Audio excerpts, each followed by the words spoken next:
ভারতে চলছে আইপিএল, পাকিস্তানে পিএসএল। একই সময় চলমান দুই দেশে দুটি ফ্র্যাঞ্চাইজি ক্রিকেট লিগ। আইপিএল খেলে যে পরিমাণ টাকা পাওয়া যায় অন্য লিগগুলোতে সেটার কাছাকাছি পরিমাণের অর্থ দিতে পারে না, তা বলার অপেক্ষা রাখে না। চলুন দেখে নেই এবার পিএসএল এ সবচেয়ে দামি 10 ক্রিকেটারের তালিকায় কারা কারা আছেন। পিএসএল এ এবার সবচেয়ে দামি ক্রিকেটার অস্ট্রেলিয়ার ডেভিড ওয়ার্নার। করাচি কিংস যাকে নিয়েছে $3 লাখ, অর্থাৎ ভারতীয় মুদ্রায় প্রায় 2,57 লাখ রুপি। 2 নম্বরে রয়েছে ড্যারি মিচেল, যিনি লাহোর কালান্দার্সের হয়ে পিএসএল মাতাচ্ছেন, যার ভিত্তিমূল্য $2,20,000। 3 নম্বরে রয়েছে বাবর আজম, যিনি পেশোয়ার জালমির হয়ে খেলছেন, তার পারিশ্রমিক $2,20,000। 4 নম্বরে রয়েছেন ফকর জামান, যিনি লাহোর কালান্দার্সের হয়ে পিএসএল খেলছেন, যার পারিশ্রমিক $2,20,000।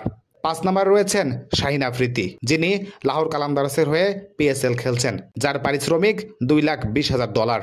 এছাড়া সাইম আইয়ুব, নাসিম শাহ, মোহাম্মদ রিজওয়ান, ম্যাথু শট, সাদাব খান এর অবস্থান ষষ্ঠ, সপ্তম, অষ্টম এবং নবম, এবং যাদের পারিশ্রমিক $2,20,000।